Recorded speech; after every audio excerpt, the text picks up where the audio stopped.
Welcome to the 2004, yeah, 2004. We're going to jump 20 years back.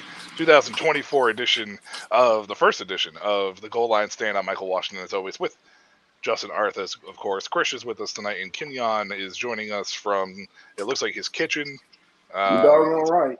It's a very, very nice kitchen you got going on over there. Isn't it? Yeah. What's up, fellas? Feel like I haven't seen you guys since last year. I know, yeah. It's been a while. It's been a big year. Yeah, I know, right? Dad jokes galore here on the Gold Line Stand. Hey, why not? I mean, the Browns. Like, the Browns are good in 2024. Hey. God. All right, anyway, we're done. All right, we'll see you later. Oh, look at it. That's the end of the show. That's all we got tonight. Thanks for coming out. You know something's not right when 2023 the Cleveland Browns are good. No offense, Ken. I said it. I told you. Hey, everybody, America, look at me. Is my hat on straight? No. I told y'all. I mean, the fact that the Brownies still have a chance at the number one seed is insane to me. The season's winding down, as a matter of fact. We got 1 week left as far as the regular season is concerned. A lot of moving parts still left to be decided. It's crazy. I want to start off with, though, the Philadelphia Eagles. Before we get to the Brownies, I want to start with the Eagles here because this is the team that we all had concerns about back in September. Like, this was the team that we had concerns about going through October. And we are starting to see some very glaring issues with this team. Not so much offensively as it is more defensively, but there are still some issues on offense that are kind of being masked by how talented this roster is. And yet, for some reason, they're not getting to that point. Krish, we'll come to you first. We'll give you the first hot take of 2024. Because why the hell not? Start the year off right. Hey, make it spicy. I want to hear something. Chris, go ahead. No. This is realistic, though. I think, the locker room issues for the Eagles have been said many times. I read something today that said A.J. Brown is in the center of the locker room issues, which is really, really surprising to me. I view A.J. as someone who's a leader. I would think it would be more – I wouldn't think it would be A.J. I would think it would be more Jason Kelsey, to be honest. But, it's kind of surprising to me. The defense, terrible. I mean, terrible. Arizona exposed them. Arizona played a great game offensively. Jonathan Gannon, man, he knew what he was doing. He dialed up some heat for sure. But, no, I think it's a rough time. It's a rough time to be a Philly fan. But I feel like I don't think they'll figure it out. They're going to get exposed early, round one. Watch it happen. Watch them lose in the upset, round one. Guaranteed. Well,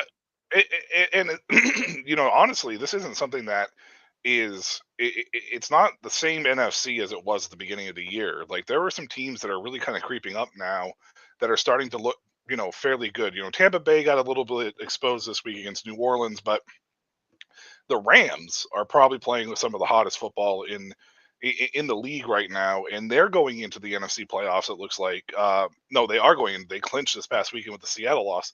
So it really kind of is opening some eyes for the Eagles that they may not even be a top 3 team at this stage, or top 4 team for that matter, heading into the playoffs here at this point, because you got to factor the Lions, who almost beat Dallas. Probably should have beat Dallas if it wasn't for a bad officiating call, which we'll talk about that officiating crew here in a minute, a little bit later on. But overall, it feels like this Eagles team is kind of slipping at the wrong time, and it makes you wonder if there is something more than what we're seeing, Justin, and whether or not this is very reminiscent to what happened with the Carson Wentz situation. Not saying that to that level, but to the Carson Wentz situation where all of a sudden everything came out after the fact. Yeah. You know what I mean? Yeah, I mean, right now, you look at the Cardinals-Eagles game, that was more of a defensive breakdown as opposed to last week. I said you're starting to see regressions with Jalen Hurts. And yeah, you're still seeing some of that, but I think Jalen stepped up and played a better game this week. So again, offensively, I don't think it was the quote unquote issue this week. But you're seeing inconsistencies in the offense. The defense, however, they're averaging, or at least in the second half, they were averaging 6.2 yards given up per play. And then the Eagles allowed the Cardinals to go 2 for 2 on fourth down, 5 for 10 on third downs, all in the second half. In the run game, they're averaging 5.5 yards per carry. There's issues defensively in Philadelphia, and I never thought I would truly say that when you talk about the Eagles of last year, the Eagles of previous years, because they have talent on this defense, and the schemes that they had run work well for them. However, I think the scheme that they're trying to continue to run in just basically playing cover one or one hole, and then just blitzing guys like crazy and hoping they get home with a great pass rush. I don't think their pass rush is as good as it's been in the past, which obviously you play man-to-man and blitz everybody if you know your corners can't hold up.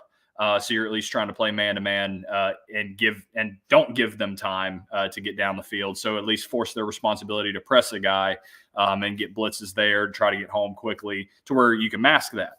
And I think you're starting to see with a lack of a pass rush or not as good of a pass rush as they've had in the past, they're having issues. And then when they do gash somebody for 5.5 yards per carry, they're not tackling well. They're not rallying to the football. And I think that really does speak to culture in the locker room. Like they play like they're entitled, it feels like. And I'm not one to go and say that this guy isn't working hard enough or this guy truly is entitled, because obviously I know at the end of the day, like they're players just like me. They're working their butt off to have a career because they can be cut tomorrow. So I know right now things aren't just working well for them. But no, it is concerning to see that they've been very successful in the past. They've added to this defense, and they're not playing good football right now. I mean, they allowed the 26th ranked offense to come back on them when Arizona was kind of handing them the game on the silver platter in the first half. And then Arizona turned it around and came back in the second half. And I think Philadelphia handed it back to them on a silver platter. They couldn't get off the field. So I think Philadelphia is probably the fifth best team in the NFC playoffs right now. Maybe fifth, maybe fifth. Going in, you certainly feel like. Yeah, I've not been a fan of them all year, and I think there's big issues. And I think if the Rams play them, I think if obviously if the Cowboys play them, like I think there's a lot of teams in this postseason on the NFC side that can beat them. If New Orleans plays the way they played this week, I think they could beat Philadelphia too. But New Orleans, again, that's a completely different story. But I think New Orleans is so inconsistent that Philadelphia could have a chance because New Orleans is just as inconsistent as they are. Well, it's the same thing with Tampa Bay too, I think, in the South. One of my biggest things is like obviously Jonathan Gannon was the defensive coordinator for the Eagles last year, and obviously they're missing his presence this year. I question whether or not, as great of a player as Jalen Carter has been all year, I question whether or not that was the correct move. And I know that in today's day and age, a lot of people are talking about getting defensive tackles that can, pressure the quarterback because it's a more direct path. You can do this, you can do that, et cetera, et cetera. But usually blocking schemes usually work from the inside out. That's why the offensive tackle position is usually so, important when it comes to the offensive line. And I feel like that they didn't really address the pass rush issue as much, and it's kind of relied on some guys that have been around for a little bit. Now, I want to change gears a little bit. I want to talk to Kenyon here when it comes to the Eagles, primarily because offensive line play last year, this team was like the top-notch team when it came to offensive line play.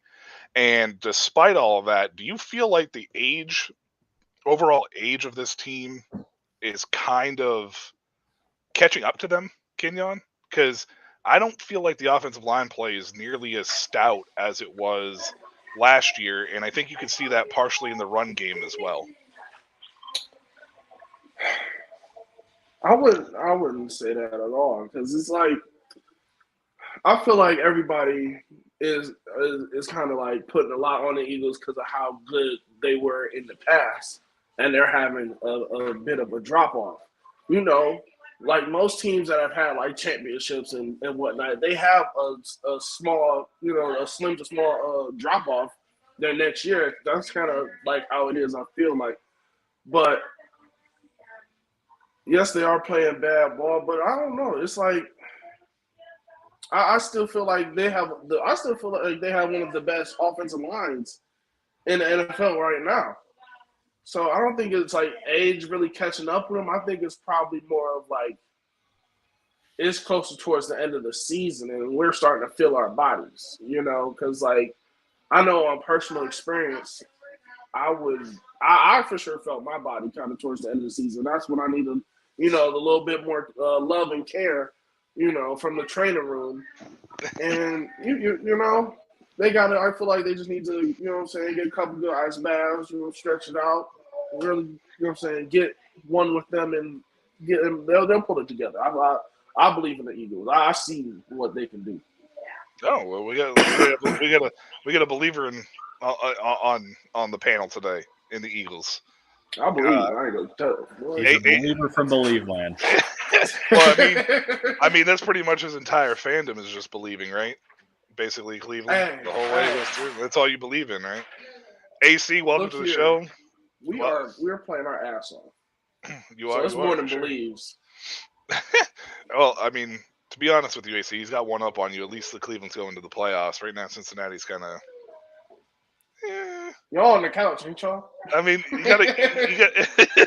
I mean, he's got one up on you with that one there. I mean, we don't want participation trophies.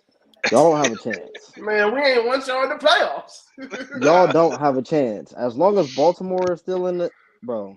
Come on, man. We know who the real team. Go with we don't have a chance. We have a good enough chance. Don't we play this week? Y'all might not even beat us this week. Ooh, hey, we gonna tear y'all up. We talking about. Okay. I'll give them +7. All right. So for everybody in the panel, Amari Cooper will not be healthy. I'm telling you that right now. Y'all's defense is good, but y'all's run game is suspect. And Flacco is still going to Flacco. Until they sign Dalvin Cook. At the end of the day, if Amari doesn't play, who's going to step up?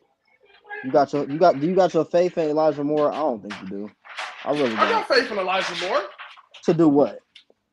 Bro, he's gonna do his job. That's all we need him to do is do his job. That's all we need is to do his job. We need everybody to do their 111. And if we do that, we'll be fine. And we're going to the playoffs, baby. We're going to the playoffs. But who cares about who celebrates going to the playoffs? Do you see the smile on his face? I already know. Look, I already understand. No, he's hating now. Hey, he's it's the first time in his life he's ever been in the dance. Like, let him enjoy. What exactly? Like, why you gotta hate? He's excited. He's like that one chick who somebody actually asked her to go to the dance. Like, what? Boo, no. Me? No. Come on, bro. Wow. Watch us. But in defense of the weapons that the Browns have, I will say, with a Joe Flacco-led team, David Njoku's definitely stepping up to be the number 2. Thank you. And he is guaranteed to let you down when you need it. Does he just drop back and walk off? No, guaranteed. No, he's not. Guaranteed. How many times has he dropped the ball, bro? Look here. Y'all are the 12th guy on the end of the bench in the basketball game. At the end, when they get in, they get really excited and everybody starts cheering. That's the Browns. See, all he has is analogies. All you have is analogies. That's the Browns playing right now. So I start off the show talking about the Eagles, and then I stoke a fire between the Browns and Bengals fans. I love it. There's no fire stoke. I just want to know, and I asked every Browns fan this: the 3 years that y'all didn't have a team, what'd you do? What'd you say? I'm sorry. The 3 years that the Browns was vacated, what'd you do? Who'd you cheer for? Still the Browns. How? There wasn't no team. Hey, I'm a Browns fan. So it's okay, I'm bro. cheer for the Browns. I know you was a Raven. And I'm gonna watch I know you was football. a Raven. That's what. Oh no. Oh no. I don't know because No, I'm pretty sure the Ravens and Art Modell were probably the most hated people in the world in Cleveland. I'm pretty sure that they were the most hated in Cleveland. I don't think Cleveland hated anybody more it's almost like Stan Kroenke or whatever the hell his last name is with St. Louis. Like I'm pretty sure that Oh, in San Diego with Dean Spanos or whatever his name is, like they all like.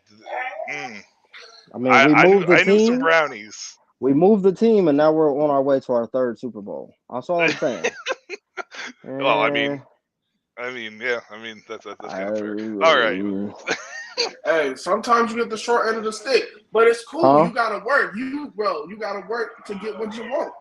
It's Huh? fine. It's fine that we Even if had to get a little extra work with it. It's cool. even if it takes Huh? 35 years, you just got to work to Even get if there. it takes 35 years, we're here now.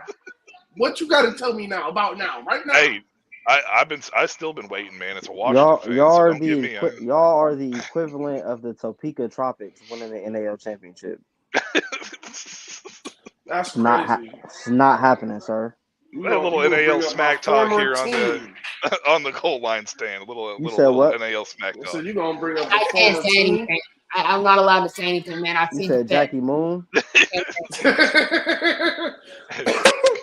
Alrighty, all right.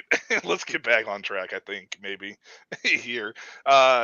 Yeah. So Arizona, staying on the Arizona Philadelphia game, coming out of this as well today. Jonathan Gannon did reinforce that Kyler Murray is the future of this team. They moved from the number 2 pick to the number 4 pick with their victory. Washington and New England have moved up, kind of put Washington a little bit in a precarious spot. I'll touch on base of that coming out of this as well.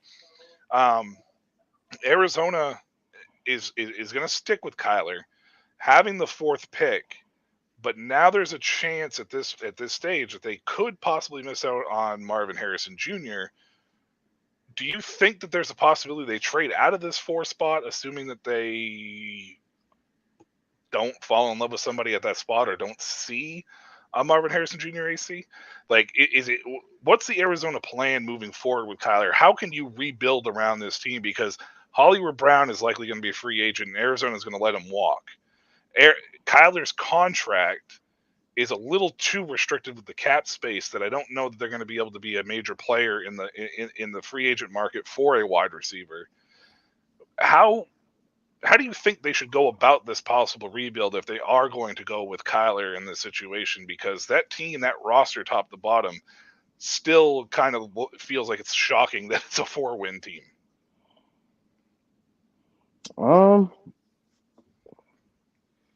I think they have a better chance at just getting a better receiver going forward. I'm not saying that it's going to be Marvin Harrison Jr. I can't say that, but I mean, I think I've been pretty clear on how I feel about Marvin Harrison Jr. in the first place. But I don't know. Like they got to do something. But I think that what they were able to accomplish against the Eagles was impressive. Yeah. Murray thing is so hit or miss because he's so I don't know if it's his immaturity or what, but I think they have a bigger problem when it comes to trying to figure out the future going forward. I mean, you did say they're sticking with Kyler, but I think that's I honestly think that's going to be a decision they regret. Yeah, I think it's a mistake personally. I mean, me and Justin have gone back and forth a little bit with Arizona in the past in this situation. I don't have my faith and trust in Kyler as being the guy. He's definitely dynamic in the open space. He's very good at creating. Justin, we talked a little bit about this. It looks like Arizona's going to go with your plan as far as sticking with him and rebuilding in this situation. Now, I only mentioned the precarious situation with Marvin Harrison Jr. because if Washington brings in a coach that decides that Sam Howell is the future of this team, there is a possibility that they could go a different route and draft Marvin Harrison at 2 and pair him with Jahan Dotson for the future because Terry McLaurin is entering a contract year next year. Yep. He signed that 3-year deal in 2022, so he's going into his 3rd year. And McLaurin this past weekend was also very adamant about wishing that he was on a winning team like San Francisco. Not saying that that's the necessarily the right route for Washington, but it now presents that as being the number 2 pick. There is still obviously the possibility of Drake May being there. If Arizona is unable to see Marvin Harrison Jr., do you think they trade back and try to land like a Roma Dunze? Or what do you think is the best strategy for them. And Troy Franklin. I think I know where you're going to go with this one. Well, I think a lot of it's just going to be based off of what Chicago does at 1. I think Chicago still holds a lot of keys in this draft. I mean, because Justin Fields is playing a lot better football, although he still is having some still issues that make you think, okay, athletically, he's there. He makes some great plays with the arm, but then he mentally makes some mistakes still. Didn't necessarily see that this much out of Fields. But anyway, if the Bears decide to go away from Fields, then I think that throws everything for a loop. And then you're probably looking at Arizona and saying Arizona trades up to number 2 to get Harrison. Or if you can't land a deal, then you look at trying to stockpile picks to build around Kyler and build around what you do have there. From Washington's perspective, this might be even a great time to send a text or a phone call to Arizona and be like, hey, this offseason we've got Terry McLaurin available, and trade him for a draft pick. You've seen the DJ Moore trade. I mean, and so if they're wanting a receiver, Terry McLaurin's going into a final year. Yeah, you'd have Sam Howell. You'd want to give him assets. But if you sit at number 2 and you could take Marvin Harrison, and then you can get pick 4, you can get a second-round pick for McLaurin or whatever. I mean, there's potentially a deal to be struck up there. But I think, again, a lot of this is depending on what Chicago truly does. Because if Chicago says they want to stick with Fields, then they could throw everything for a loop and take the tackle out of Penn State. They could they could either trade back or they could just say, hey, Marvin Harrison's us at 1. So I think a lot of it's just going to be based on what Chicago will decide to do with Justin Fields and then what they'll go in the draft. Ideally, Chris, hold on 1 second. I'll let you. You're on mute too, by the way, just so you know. But just ideally, what I think I would like to see as a Washington fan is I would like to see them, if Chicago decides to move on from Fields, is to try to make a play to trade for Fields without giving up the second pick and then draft Harrison at 2. I think the offensive tackle from Penn State is definitely more of a pressing need for Washington. Yeah. But I feel like with McLaurin going into his contract year, and he's never truly been a true wide receiver 1, and Marvin Harrison Jr. looks like there's a possibility that he could be. Yeah. I think you take your risk on that for a rookie contract with him, and you pair Fields with him for the future, and you already have Jahan Dotson, who was another former first-round pick, as long as he can stay healthy and continue to develop. Obviously, I think a lot of that is who they bring in as a head coach, too. Yeah. That's from the Washington perspective. From the Arizona perspective, for me, I actually think 4 is a really good spot because we saw what happened last year. And I think that it's very similar to that same thing for them, that they can land the best offensive tackle in this draft possibly, or even some defensive help with a defensive head coach in this situation. So, Chris, go ahead and say what you had to say there for your piece, man. Well, okay, so I like that idea. I love that offensive tackle coming out of Notre Dame. I think the name is Joe Alt. He's really solid. He really sticks out to me. But as a Patriots fan, I really, really want T. Higgins. I would give up my house for T. Higgins. You know what I mean? I think him and Kendrick Bourne, man, they would be a duo. Honestly. Well, Kendrick Bourne's a free agent. He still needs to come back. So, I mean, I think we're going to bring him back. I really hope we do. He wants to. He posted that he wants to. He's a great receiver. He's a great, maybe not offensive player of the year worthy, but he's a solid receiver. But T. Higgins, man, I think T is severely underrated. I know AC probably thinks differently, but I mean, he averages 15 yards per pass. T the real deal. Honestly. Well, and this also brings in situations with New England as well, being in front of Arizona, because their need for a wide receiver, they're likely going to have a new head coach. Who are they going to end up bringing in this situation? And is Marvin Harrison possibly in play with New England? Obviously, Jaden Daniels plays a spot in this too.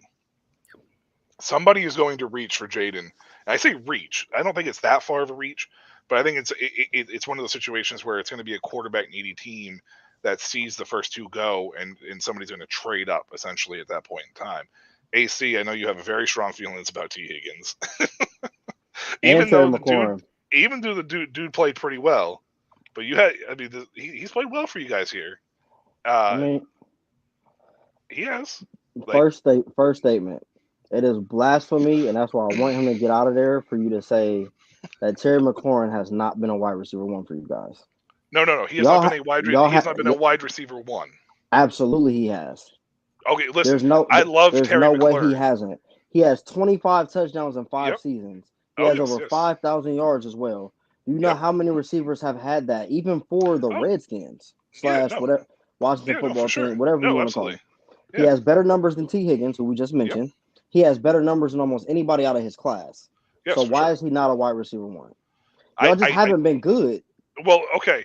So I guess what I should say is that I think Terry McLaurin has not been a wide receiver one for us because I don't think that we have utilized him properly. So it's more the quarterback play, correct? Well, I think it's just more the team as a general. Okay. Would you say the quarterback play has been subpar for you guys? For sure. I mean, obviously. I mean, it absolutely has. I mean, outside of having Kirk Cousins, it kind of really has been. And RG3 would have been fine if we hadn't rushed him back. I think it's been poor mismanagement across the board for us. But my other thing is when I say that about McLaurin it's more McLaurin is going to be 28. He's going into a stage and situation where I think he wants to finally play for a contending team. He wants to get into that point. And Terry McLaurin's never been a guy who has, I want to say in a lot of people's eyes, has dominated the way that a true, like a Justin Jefferson or a Jamar Chase or an A.J. Brown or a Devontae Adams has. He's been very solid. And it's very similar to the Amari Cooper talk. Like when a lot of people talk about Amari Cooper's put up a lot of great years. He's never truly dominated. And I think that that's where the Terry McLaurin line falls into. Now, I don't think it's all his fault. I'm not blaming that on McLaurin by any means. Because I think Washington has been so poorly managed for so long that it has really hindered what a lot of development has been for him. But he has put up really good numbers over that time. But when you talk about the truly dominant wide receivers in the league, Terry McLaurin's name is usually not in that conversation. That's where I kind of am going with that aspect of things. So that would just be my. But the same story happens. Perspective. The same story happens, and if we're not slaves to the moment, they did the same thing to Keenan Allen because you don't see him play. But Keenan Allen has been consistently productive and dominating in his field. It's the same thing with Terry McLaurin. They suck. No disrespect. Just like the Giants. They're terrible. Like people really don't appreciate. I don't care. Like they're awful. But people don't really appreciate how dominant somebody like OBJ was for the Giants because they weren't good. He was just good. But I feel like the narrative with OBJ is OBJ has always been a next gen talent as far as where he lines up because he was so dominant with New York in even a short span of time, where McLaurin's just been quietly putting up consistent numbers. It's not a knock on McLaurin, in my opinion. It's just I feel like that you could say he's the most disrespected wide receiver in the league, or one of the most disrespected wide receivers in the league, and I would fully 100% agree with you on that, for sure. I think it diminishes him when you look at the grand scheme of the team to say he's not a wide receiver one. Now, saying is he one of those wide receiver one guys in the NFL is different. He's the wide receiver one for you guys and has been. Oh, absolutely. I mean that's. But if we talk about dominance, Chris Godwin has been dominant. Would you consider him a wide receiver one? Well, no, but that's the tier that I would put McLaurin in. I would say McLaurin is a top 10 receiver in the league. Yeah, I'd have to think about that one. I don't think you can name 10 receivers that have been better than him, especially in a 5-year span. That's hard because Jefferson, Chase, and Lamb hasn't been in for 5 years. Neither of those other three, but you can't deny what they've been doing. Evans, Nuke. So the guys that get around 5 years plus, I would agree with. Jefferson was dominant. Cooper Kupp had one terrific season. He's had pretty solid years across the board, even with Jared Goff. So is Terry McLaurin. Yeah, but he's also only been in the league for. I think he's like 30, and I think he's only been in the league for like 4 years. Yeah, like even though don't get it twisted, I'm a huge Jamar Chase fan because he plays on my team. Jamar Chase has only been in the league 3 years. Yeah, That's well, why I think what Mike Evans has done is so great because it's been a yeah, decade. yeah. Like for Terry McLaurin to have like getting 1,000 yards is something that just happens, and he's gotten it almost every season. Yeah, And the and he's 25 got it with touchdowns is impressive as well with bad quarterback play. yeah, and he's got it with really subpar quarterback play for sure. But I just think that this is a franchise now, though, that we're talking about in a sense of where they're moving into. I just don't see how McLaurin fits into that moving forward, just because they need to get younger to try to have this rebuild. I'm not saying Marvin Harrison Jr. is going to be better than Terry McLaurin ever. He may not be. Marvin Harrison Jr. may come into the league and absolutely bomb out and not even be, he may end up being Kadarius Toney.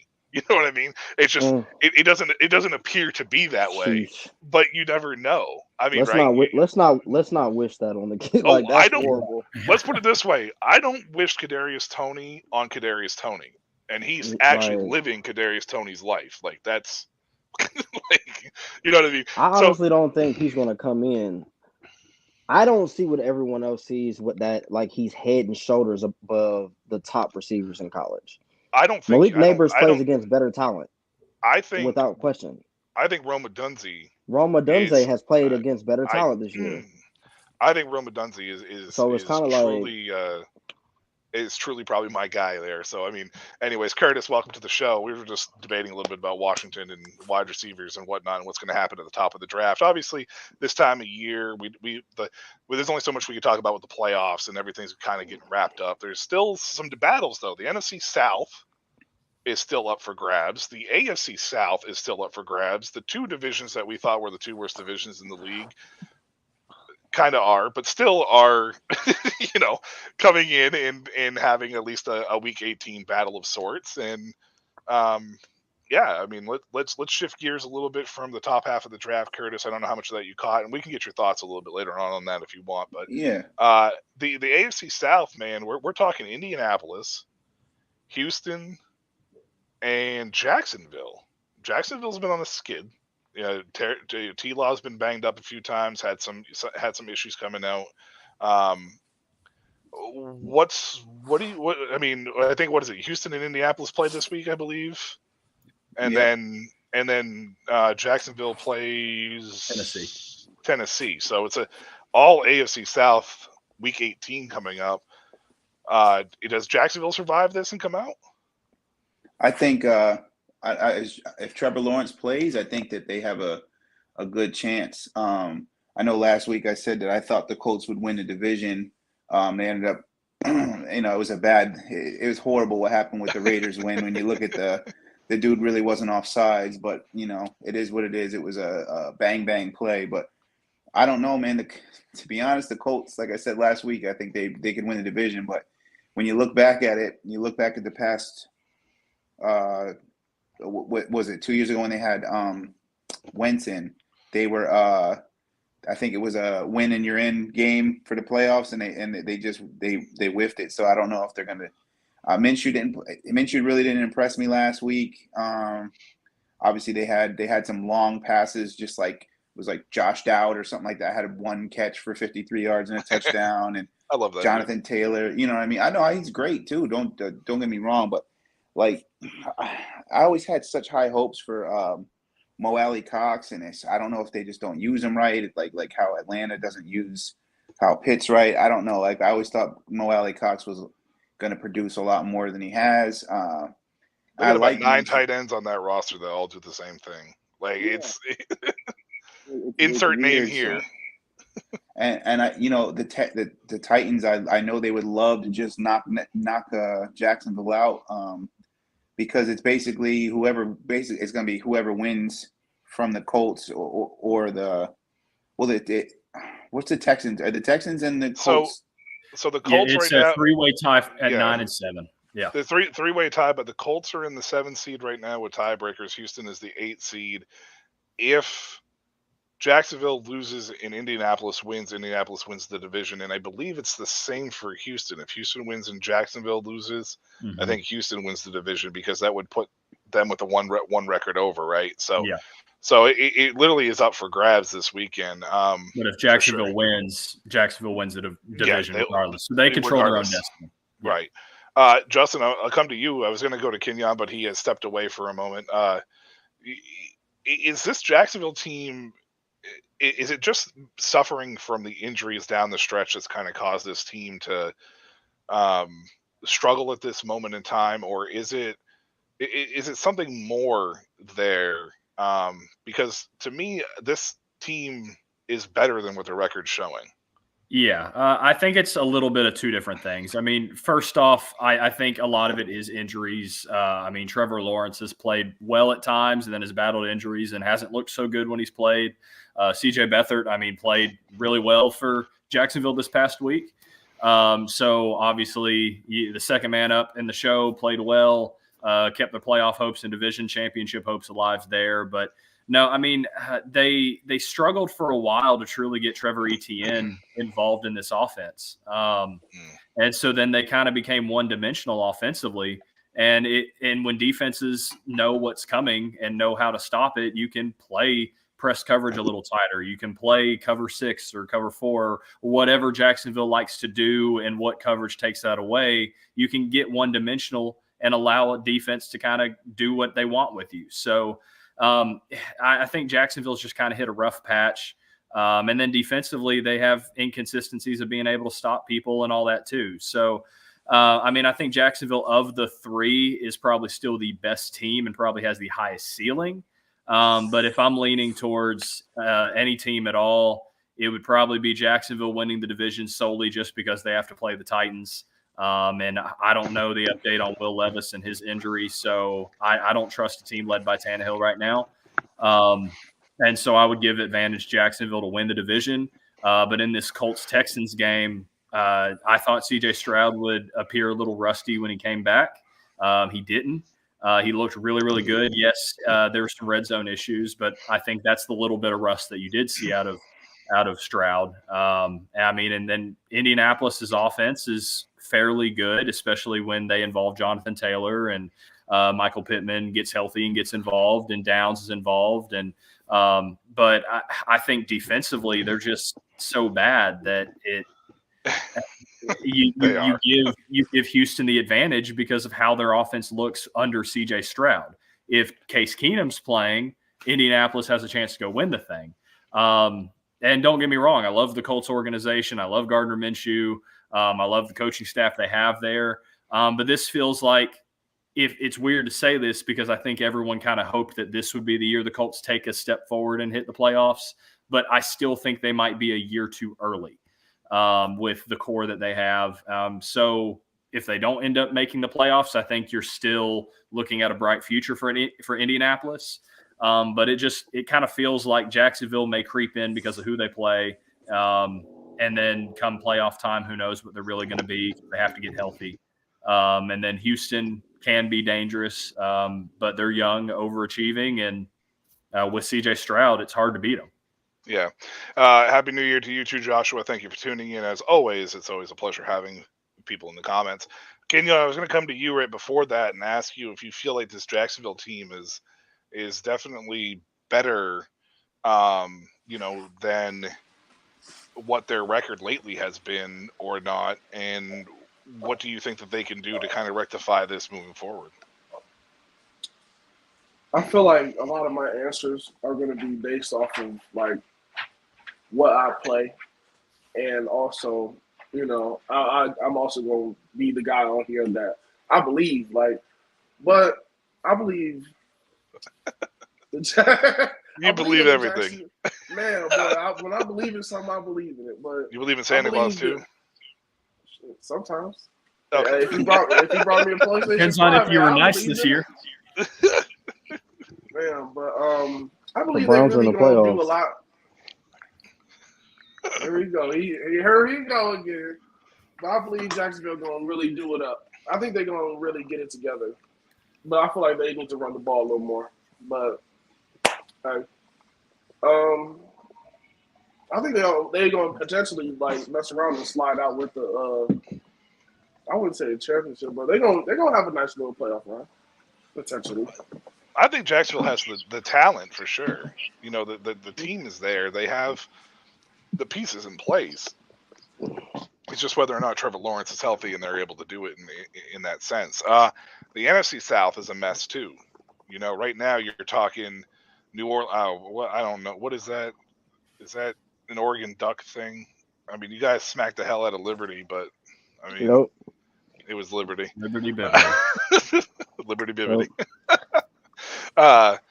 Yeah. Anyway, you know, the NFC South is a mess too.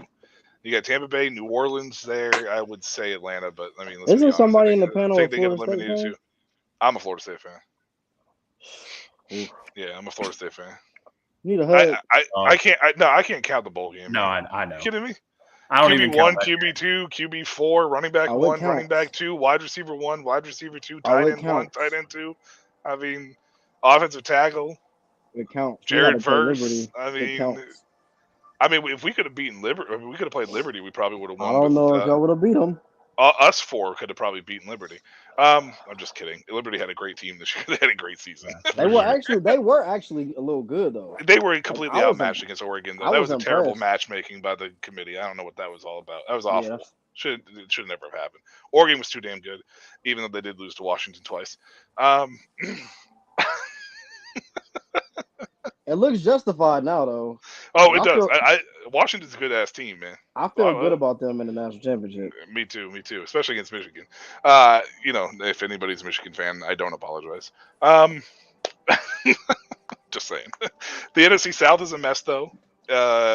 What's the scenarios, Justin, with the NFC South? How can this work out? I know that it's like, I believe right now Tampa Bay is in, New Orleans is not. But if Tampa Bay loses and New Orleans is in, it's New Orleans' division, I believe. Yeah. So if Tampa Bay runs the show here. So Atlanta plays New Orleans, and then Tampa Bay plays Carolina. So if Tampa goes into Carolina and beats Carolina, regardless of what happens, they win the division. Okay. If New Orleans beats Atlanta, and then they have some help with Seattle losing, then New Orleans can sneak in as a 7 seed. However, if Atlanta throws all that up, beats them, they need all chaos to go loose, where almost every 7 loss and 8 loss team loses for Atlanta to get in. So Atlanta's basically all but out. I mean, I think it's safe to say my other favorite team and the Minnesota Vikings won't beat Detroit this week. So I think they're 100% done. I think they were done last week, or really when they lost to Detroit 2 weeks ago. But yeah, I mean, no, I think it's still Tampa's to win, and I still think Tampa's the most dangerous team of the 3 if you're looking at the 3 to get in the postseason. I don't think any of them are truly dangerous to anybody's hopes. But again, if any of them are going to have to go play Philadelphia, which is looking like that's going to be the case, Tampa would be my pick to be the team that actually beats Philadelphia. I don't think New Orleans does unless they play the way they did against Tampa. And then Atlanta's not beating anybody. So nobody. I mean, to be fair too, though, I mean, if Baker Mayfield gets as hot as he did during that middle stretch there, that 4-game, 5-game stretch that he was on, that Tampa Bay team's dangerous. That secondary is god awful, though. It's probably going to be an offensive production or offensive showcase that makes sure that defense doesn't lose it for them. Joshua says, I hope Baker wakes up feeling dangerous. Trust me. Yeah, I hope Baker wakes up feeling dangerous too. I do too. I want to see the Baker Mayfield redemption story come full head. And I want to see it just so next time Kenyon is on, I can just rub it in his face that they gave up on him. Not Kenyon himself, obviously. Curtis, do you have the there he is. Do you have the Baker Mayfield itch, or what's your thought on that? After last week's performance, I don't know, against a banged up Saints team that they just let third string tight end Juwan Johnson just go crazy on him. So he made that one catch, man. That catch was insane. Landed right on his head. I want them to win because I'm just glad that the Falcons didn't. I'm sorry. I don't like Arthur Smith. I don't think he belongs as a head coach. I only like him if he wants to go offer me a job. I know. Hey, man. I don't blame you for that. If he's writing a check, okay, cool. He's the greatest coach in the world. Yeah. No, I really think that the Buccaneers are probably the best team in the division. I don't think that the Saints. I think the Saints are banged up. I don't know what Kamara's injury is. I think that they're a little banged up, and I don't. Derek Carr. He's going to be Derek Carr in the playoffs. So I really think that the Buccaneers are the only team that can make any noise out of that division in the playoffs. Obviously, now that the Falcons are eliminated, but I'd like to see Baker make it, and then you got Baker and Joe Flacco and you got Watson getting paid just to be injured and not, It's I just think it'll be for a great headline. So and I like Godwin, and I like White, and I like Mike Evans. The Buccaneers, they're a good team offensively for sure. So I think that they're a scary team. I think just like the Rams, I think that not a lot of teams want to see them in the playoffs, especially. You got 6'5" Mike Evans. Not many people can match up with him. Marshawn Lattimore is like the only one that can get in his head. You know what I mean? That's it. So and that won't be a problem. If the Buccaneers make the playoffs. So I think so. I know the Eagles secondary will definitely struggle with those Tampa Bay wide receivers. If Baker's hot and on point, and that front seven's not doing anything. I know, AC, we know, we know your thoughts on Baker. It's not so much Baker. It's okay. Like, I just dude done had more lives than a cat, man. I just can't. But I do agree. The Eagles gonna struggle with any good receivers right now. Yeah, like, I don't know what's up with Bradbury, but he tripping. The Eagles crashed harder than I did when I fell this past weekend and crashed my head on the concrete. So you laugh. It's true. That's what happened. You fell. I did. We had some snow.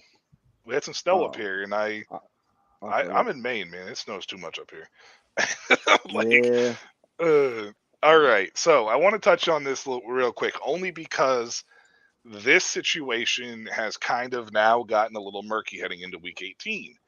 Brad Allen's officiating crew, the one that blew the call for the Detroit Lions this past week. Now, the Lions kind of did a little bit of showmanship with the whole double, who's reporting eligible, et cetera, whatever. I don't think the NFL needs to do anything with that. I think that they just need to leave that alone, and I'm glad that that's what they chose to do. The call was blown, though, because even if you look at the formation was correct. It was just an unbalanced line. That's all it was. But the call was incorrect. So this officiating crew has been at the center of multiple controversies this year, right? Multiple. This officiating crew was just assigned to the Baltimore Ravens and Pittsburgh Steelers game for Week 18, which not only has implications for Pittsburgh in the playoff hunt, it has implications for the number 1 seed possibly in the playoff hunt. And that is something that I don't understand why the NFL did this. Like, assign them to a game that doesn't matter. I don't get why you would assign them to this situation. Now, I'm not saying that they're not going to go out there and cost the Ravens this or that, but why would you take that risk? How is anybody else feeling about this? Because I just feel like that this is kind of a dumb decision by the NFL, personally. Well, I will make one note, and then I'll let somebody else give their opinions first. But I will say the 1 seed is already clinched for Baltimore. Oh, did Baltimore clinch it? Yes. Yeah, it's already clinched. Oh, okay. Now the whole talk with Baltimore is, do they rest Lamar Jackson and Zay He's Flowers? not going to play. They're not going to play.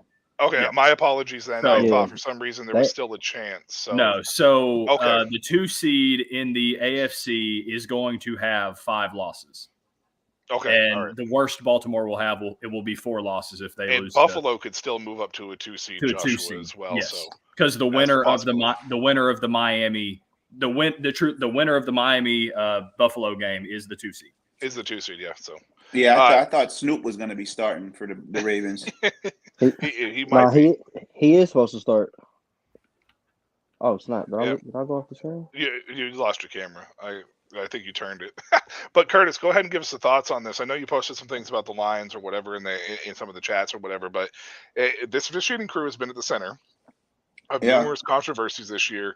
I don't get why you assign them to this, but what's your thoughts on it? I mean, is the NFL like dumb for this? Like, is it? It's just that they don't care. They don't care about the quality of the officiating crews. Now, I was watching Pat McAfee show earlier when he was talking about that there need to be some kind of NFL full-time officiating crew thing set up, like some kind of training school where they're actually NFL employees, or not just part-time guys where they're a teacher or a lawyer on the from the week, and then they're officiating these games.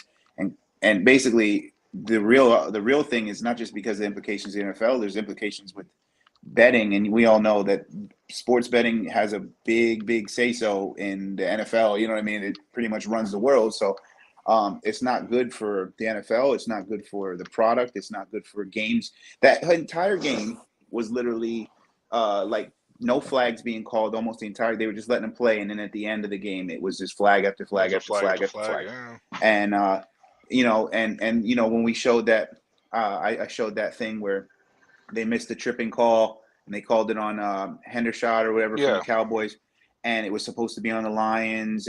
But then, like you said, then you start getting into that. Let's look at every single play, and we can go back and look at every single one. But I really don't think Brad Allen and his crew should be officiating a game where there's an implication, because the Steelers are trying to make the playoffs. I don't think that their crew should be officiating any game where there's they should be officiating a game where it's like both teams are eliminated, or one team's eliminated and the other team's already in the playoffs, and it doesn't really affect them at all. And I think, like you said, Brad Allen and his crew, they had multiple missed calls this year, and I think, if I'm not mistaken, Brad Allen was suspended from college as a referee from making some bad mistakes too. That's what I read earlier. I don't know. I didn't get to look into it more. So he's got some egregious calls against him. And I mean, you always think you think that one referee is so bad, and you look at a bunch of them, and you're just like, man, they're all pretty bad. So I agree with McAfee that they should try to make some kind of system where the NFL employs these refs, and they're league officials and not third-party entities. You know what I mean? And they're just getting these calls wrong, because what he was saying was, if they work for you, you can demote them, and you could put them around referees that are umpires or line judges that are more experienced. Get this guy experience with this part of the game, and now he can move to this aspect of the game, instead of, you know what I mean? Like, they're just 1099 employees, and you're just paying them to do a job for you, and that's just what you get. You know what I mean? Like, I really think that they should try to go after a system like that, because I don't think it's right for them to be. Because even if the Steelers, if it helps them out, you know what I mean? The Steelers, they should have a fair shot to make the playoffs, just like any other team should. And if they had some kind of wacky call at the end of the game and they don't make the playoffs, you know what I mean? Like, that kills you as a team. It kills you as players. It kills you as a coach. You know what I mean? And these officials should not be dictating games at all like that. That's not what it's supposed to do. It's just supposed to meant to be following the rules of the game. And now, as we see, we are affecting outcomes of games because these guys don't know what they're doing half the time. Well, I want, before I go to AC to get his thoughts on, just we've talked about numerous times about how bad the officiating has been this year in general, but in 2019, I believe the NFL abolished their full-time referee academy, where a lot of their referees were coming out of, because they were concerned about, ironically enough, the sports betting and the possibility that these refs were or could be bribed and to fix games. So they went about it in a different manner. And since 2019, I believe I saw a statistic the other day that there has been more missed calls and more wrong calls throughout the entire officiating crew as a whole since 2020 than there was in any other 3-year span in the history of the league. So clearly it's not working. And it's time for a little bit of a change. Now, AC, you and I have talked about how, a couple times that, like, us as players and as teams, is we don't want to put it in a situation where the referee can make a mistake or blow a call or cost somebody a game. But like this Detroit and Dallas game where they were blatantly just letting them play for so long and there was no call after no call after no call. And then suddenly in like a 2-minute, 3-minute span, it was almost like there was a flag on the field every 35 seconds. That's a problem in a game that's that close. Yeah, I don't like to get into conspiracies like that, but with it being against who it was and the importance of the game where it was, like I was at a Cowboys bar watching the game. I didn't have a horse in the race. It didn't matter to me. When they lost, like it was silent. Originally, when they did complete the 2-point conversion. Yeah. But then it was like randomly a flag just appeared. You know what I mean? And it's like in that moment, something just didn't seem like it made any sense. Like of all the times, y'all throw a flag right there. And when has there not been more deliberation between, like that was so pivotal of a play. Like I feel like they have to stop everything and really get it figured out. Like what happened, check, call I think it's Dean Blandino or whoever the guy is. Yeah. Call him, make sure y'all got this right because it's too important of a play. Right. They just beat the Cowboys at home. You know what I mean? So that's the one aspect. The other aspect of it with this week, even though Baltimore has it sealed up, they're not playing. It would have been good because I feel like if Baltimore wins, they can eliminate the Steelers. Yeah. Yes. If I'm not mistaken. So I think knowing that they have to fulfill their obligation to the refs and give them a game, this may have been the safest bet. Because at least on one half of it, it's sealed. But I think they had to give them a game. They couldn't just not give it to them. Well, yeah, they absolutely. And that's the thing. If you want to go the route, and I'll go right back to AC, but if you want to go the route of you give them a game that doesn't matter, the only game that is on the East Coast, because typically these refs kind of stay in the same kind of regionalized area.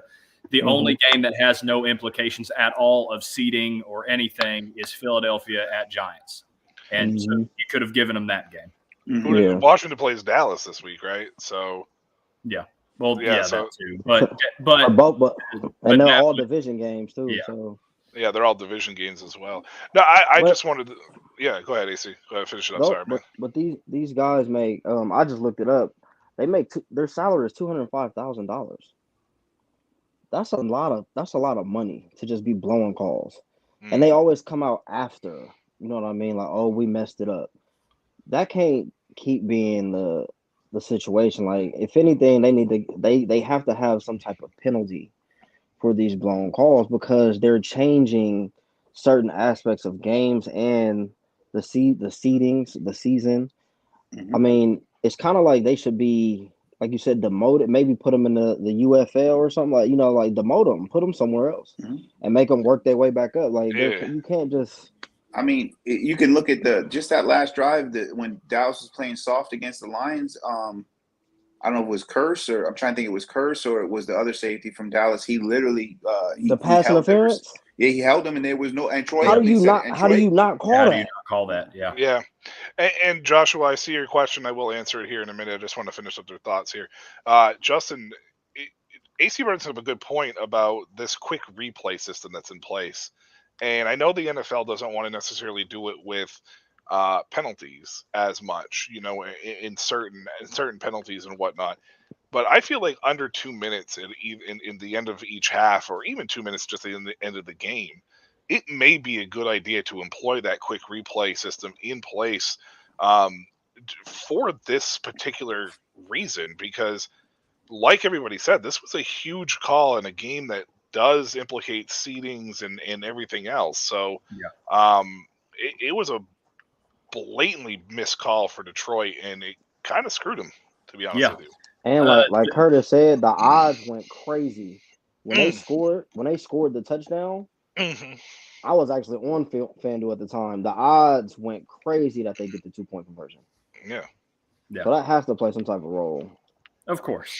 Now, I will say the one good thing the NFL probably does have going for them is solely just the fact that they don't have issues with timing of games. People are going to sit and watch a 4.5-hour football game and not tune off the channel. It's unlike baseball. It's unlike soccer. It's unlike a lot of these other sports that are having issues with time sitting down watching. And that's why you're seeing a lot of these other sports go different routes of trying to make the game faster and trying to give less reviews and all that.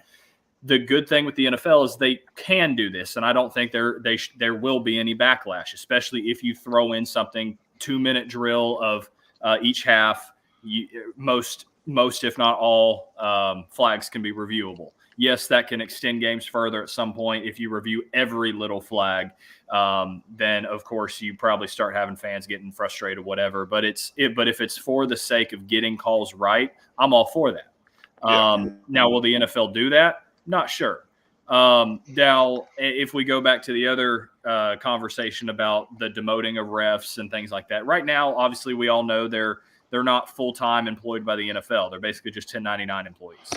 And so that the NFL may be thinking in terms of relegation or demoting them. It could be, okay, you've had X amount of issues. And so when your 1099 contract for this season's up, we're not going to bring you back for next year. But you still got to ref a Week 18 game.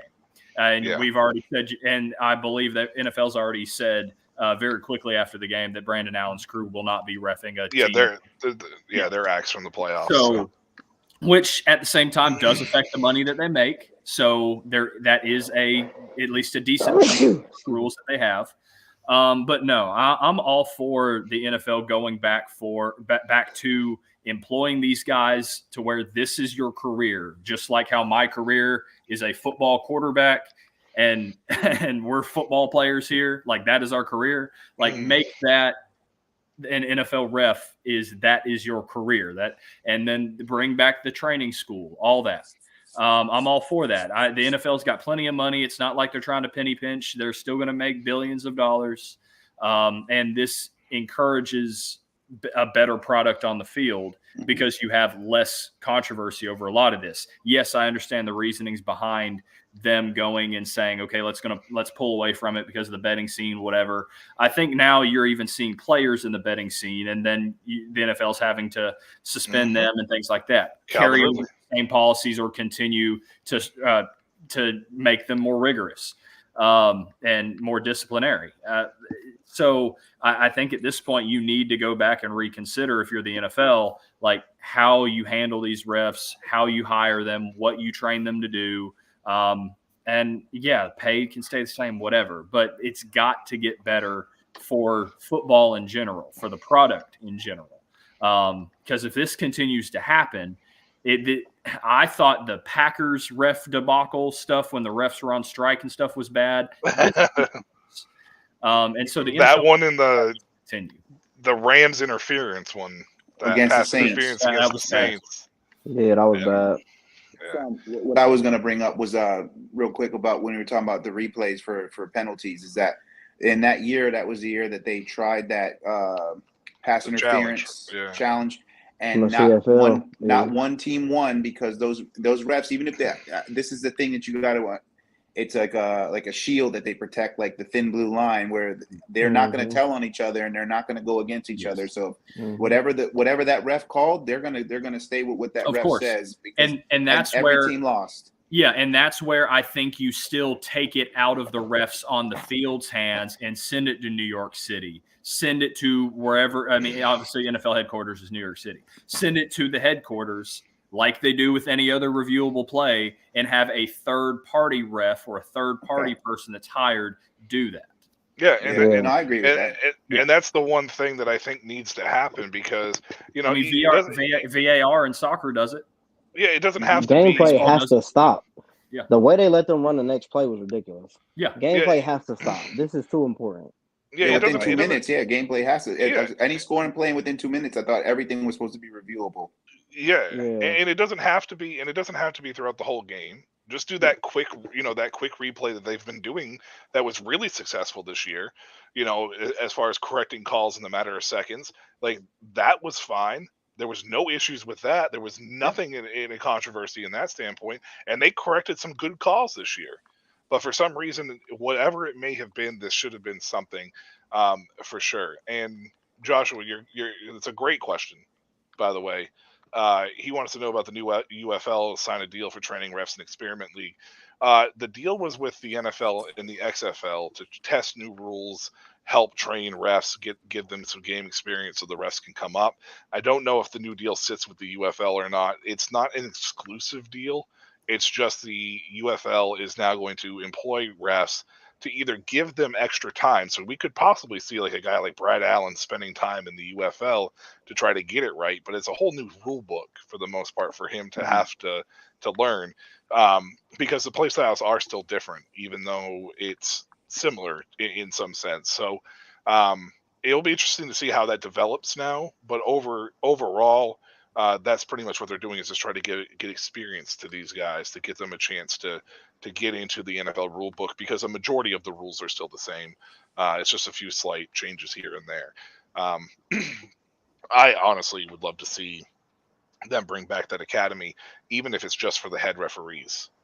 Like you do, like you can 1099 the other guys, but the head referees, and then maybe like on Saturday they all get together with their crews to go over the rule book and everything, make sure everything's on the tip top or whatever, just to make sure that we're not, because this year has been brutally bad as far as missed calls and non-calls and incorrect calls. And hey, if you're an NFL ref, you just so happen to be watching the goal line stand, go comment and hop. We'll bring you on here and we'll quiz you. Come on up. Yeah, come on in. We'll talk about it. Somebody wants to reach Brad Allen, we'll talk to Brad Allen even. I mean, come on up, man. Like, we don't want to sit here in well, maybe we do want to torch you a little bit, but that's besides the point. Pitchforks and all.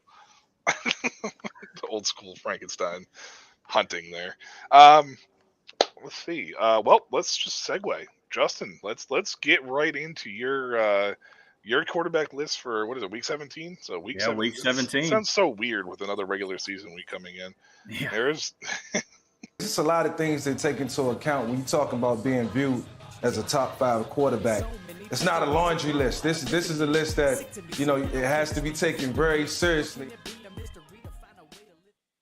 Yeah, so week 17 is come and gone in the NFL, and is no longer 2023. So new year, same quarterbacks, or new year, different quarterbacks. We'll see with my top 5 list this week. So let's start off with my honorable mentions for week 17. Guys that just barely missed on my top 5 this week. So this one might be a little controversial, but coming in at my number 6 guy, or one that barely missed, was Justin Fields. Justin Fields, my first honorable mention, and then the order going on after this was Gardner Minshew and Aiden O'Connell. But let's go ahead and get into my top 5 quarterbacks of week 17. Starting off with number 5, Derek Carr. Derek Carr had a 111.1 QBR, 24 of 32 for 197 yards and 2 touchdowns. Carr came to play with the division on the line. I mean, Derek Carr can Derek Carr, right? But he didn't Derek Carr this week.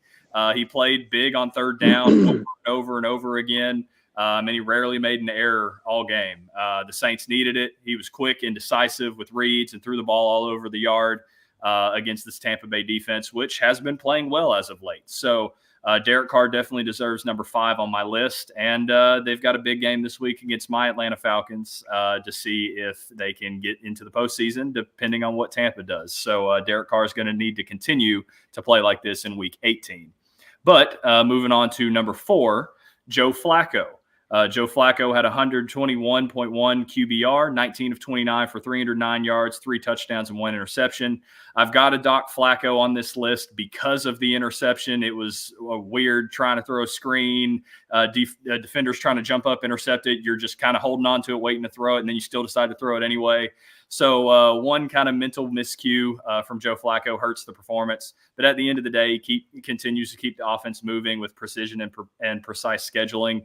I mean, he even made an outstanding play with his legs, which I would have never thought I would have seen 30-something-year-old Joe Flacco make for that 3rd touchdown that he threw. But Joe Flacco is continuing to play like an elite quarterback, regardless of the mistakes that he makes. He is playing Josh Allen-like in terms of being a quarterback that can overcome the mistakes that do happen on the field. And Joe Flacco can be really dangerous in this postseason for Cleveland, which I know Kenyon is very happy about, having Joe Flacco as the 4th quarterback in Cleveland Brown and orange. But moving on to number 3, Number 3, Brock Purdy. Brock Purdy had 124.7 QBR, 22 of 28 for 230 yards and 2 touchdowns. Brock had a great bounce back performance after obviously the bad game against Baltimore.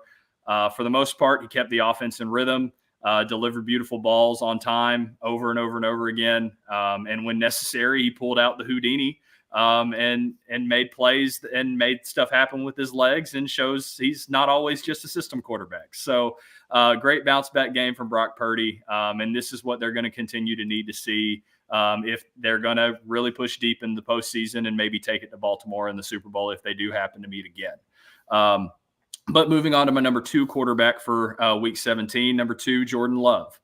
Jordan Love had 125.3 QBR, 24 of 33, 256 yards, 3 touchdowns in the air, 1 on the ground, and killed my fantasy team because I lost my fantasy championship by 0.7 of a point because of him throwing to Reed. So I'm a little mad. That's why he's not number 1 on my list. He's number 2. But Jordan Love was playing decisive and aggressive, and the Vikings defense had no match for Love. His ability to contort his body and make all the crazy throws is his calling card, very similar to an Aaron Rodgers, very similar to a Patrick Mahomes. And continued growth for Jordan Love definitely means he's going to be the franchise quarterback in Green Bay. There's something special in the water in Green Bay with how they develop quarterbacks, and Jordan Love's just another beneficiary of it. But he's playing really, really good football right now, and he's definitely proving that the Packers, if they do somehow sneak into the postseason, if Jordan Love plays well, there might be a chance they could pull an upset depending on who they play. But going on to my number 1 quarterback of week 17, 2 weeks in a row, definitely probably 2-time MVP, number 1, Lamar Jackson. Lamar Jackson had a perfect 158.3 QBR, 18 of 21 for 321 yards and 5 touchdowns with an additional 35 yards on the ground. Lamar threw some dimes today or on Sunday. His ball placement was second to only Michael Penix Jr. In all of football. And the 2 dominating weeks of football for Baltimore and for Lamar Jackson in general is sealing him this second MVP award. I love seeing Lamar stay in the pocket and do what he's doing there. Obviously, he still has plays where he's great in the second play and extends his legs, but seeing Lamar stay in the pocket and make the throws that he's making is a great sign for a potential postseason run there. And I love to see the growth out of Lamar, which I have said multiple times. I think Lamar's grown a lot this year. There's still obviously plenty more growth he needs to make, especially if they're going to win a Super Bowl. But I do think he's deserving of the MVP. And I do think this Baltimore Ravens team is one of the best in football, if not the best in football, especially with how they're playing right now. And I'd love to see a rematch of Baltimore-San Francisco in the Super Bowl. But that's my week 17 list of the best quarterback performances. Make sure you can grill me in the comments of maybe some of these honorable mentions like Jalen Hurts or somebody else that I left out, Kyler Murray. We can debate it in the comments. There's pretty good quarterback performances here that I might have left out. So go leave me some comments on who I missed out, and we can go debate it. But with that being said, that's all for my week 17 list, and got one more week to go and sum it all up for postseason. So, all right, I want to do a little pop quiz here. I love trivia. So this is going to go for the whole panel, and anybody can mention it. QB rating, this should be right up Justin's alley. Perfect QBR this year. Without looking it up, how many games have there been this year? Going back to my memory, I want to say there's 3 or 4. Curtis is correct. 2? 4. Oh, 4. Okay. Curtis said 4. Because it's Lamar, 4. Baker, Brock, and Jared Goff? Nope. Okay. That was going to be my next question is, can you name them 4? Now you can only name 1 because you got the first 3 right. It was probably the one week I was out and didn't do my quarterback ratings. It wasn't Dak, was it? It was not Dak. Nope. And then there's a second part to this, too. That CJ. Who? CJ. No, it wasn't CJ. He was close, though. He actually had a very close. Yeah, I know CJ was close. Flacco. They played Washington. That should not come as a surprise. Oh. And it was really early in the year. Jalen Hurts. Nope. No. Oh, I'm out. He's like, oh, damn it. Yeah, I'm out. I can't even remember Washington's schedule. Josh Allen. Oh, okay. He threw 4 touchdowns in that game. Now, Lamar Jackson has how many in his career? I saw this stat earlier today. I thought that made 3 or 4. That was his third. Do you know who also has 3 in his career? The last person to do it not in 2023. Aaron Rodgers. Tom Brady. Tom Brady. Yeah. Tom Brady. And that was in 2020. So we didn't have a perfect QB rating from 2021 to 2023. So that's just pretty crazy. I was just looking him up here. Some of the names on this list might surprise some of you guys. Deshaun Watson's on this list. Yep. Jared Goff is on this list. Ryan Tannehill is on this list. Marcus Mariota is on this list. Yeah. No, I mean none of those surprise me. There is a Jets quarterback on this list though. Curtis. Chad Pennington. Nope. Much Sooner. More recent than Mark that. Sanchez. Not Mark Sanchez. Not Sanchez. It's more recent than that, isn't it? Fitzpatrick. Gino? Gino in Gino. 2014. Geno Smith. He did it against the Miami Dolphins. Oh, Smith. that's when he got his jaw broke. Yep, I remember that. RG3 is on this list. That surprised me too. I did not expect to see RG3 on that list as well. Anyways, I just thought I'd just test your guys' knowledge there real quick because trivia always fascinates me with stuff like that as well. Yeah, I don't honestly think I have too much anything else. I mean, I know that we covered a lot. I don't know if anybody else had any topics as far as I know there's a lot of going on with the playoff race and stuff, but I feel like we touched the playoff race the last couple of weeks. Don't really want to. What about the college football playoff? Well, I mean, we could talk a little college football. I mean, I saw a thing. Kurt Herbstreit kind of went off on ESPN about how they should just get rid of bowl games because of all the players that are opting out, transfer portal, et cetera, blah, blah, blah. Mm-hmm. And I honestly think that they can kind of curb this a little bit if they just move the transfer portal. I don't think there needs to be a winter window in December. I get you want to give these guys an early chance to get onto the recruitment because there's an early signing period in that process too and whatnot. But there is one issue that I didn't think about on why it is the window that it is. Well, you have, I mean, with college athletics, at the end of the day, yes, they're athletes, yes, but they still have to be enrolled in school by like January 5th, January 8th, whatever. So that's the reason mostly why the transfer portal is where they are. Because if they're going to participate in spring, they have to be enrolled for the semester, especially because most of these schools are still semesters, not quarters. Yep. And so that's mainly. And it does close in like 2 days too. Yeah. So no, I understand it, and I know that there's a reason for it, but it's just it makes it hard for the bowl side of things because bowl season no longer has the same kind of feel to it. And I understand opting out if you're on the NFL radar. I get it. It makes total sense to me. Why risk it? I mean, we saw what happened with Marcus Lattimore. Marcus Lattimore could have had potential to be one of the best running backs that we've ever seen play the game, and he got hurt and it pretty much ended his career, so I understand that. As far as the college football playoff is concerned, so far I'm not really surprised with either one of the results. I personally would have liked to see Washington and Texas be the national championship because I could care less about Michigan and Alabama, but I guess it's nice to see Jim Harbaugh there if you're a Jim Harbaugh fan. I guess I don't know. I really like this Washington team a lot, and that's who I picked to win. So I'm keep my fingers crossed because I think they have 3 deadly wide receivers, and all 3 of them could go pretty high in this draft.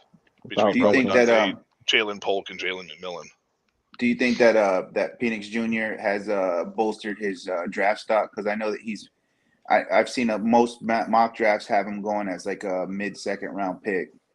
I had a late first round grade on him. He reminds me a lot of a guy that could get drafted where a team trades up for him that might be QB needy that misses out on the first half of him. As a left-handed quarterback, it makes it hard. I feel like left-handed quarterbacks kind of get graded, and I don't know if this is true by any means. It's just my observations with the league. I feel left-handed quarterbacks kind of get graded with a curve because they are left-handed. I don't know if it's fair to say that or to do that because it just feels like most left-handed quarterbacks don't get a true fair shake at being the guy. It doesn't mean that they're less talented by any means. I mean, it's not like we need to put them in the, insane asylum and have them exercise demons like they used to do when you were left-handed or whatever. But I just think it's the eye test for a lot of people because it just looks like a slower throwing motion. But I know it changes your offense too for a little bit. Well, yeah, it changes the offense too because of the perspective of a lot of things too. Because usually a lot of coordinators, they do their offenses with right-handed, so everything has to be kind of flipped a little bit and whatnot, being left-handed. But the typical right tackle has never typically played left tackle with the responsibilities of being the blindside blocker, and so it's harder to coach. And so you see in Miami, it overall works, but Steve Young, it's one of those things where you gotta. The coaches have to get over their kind of biases.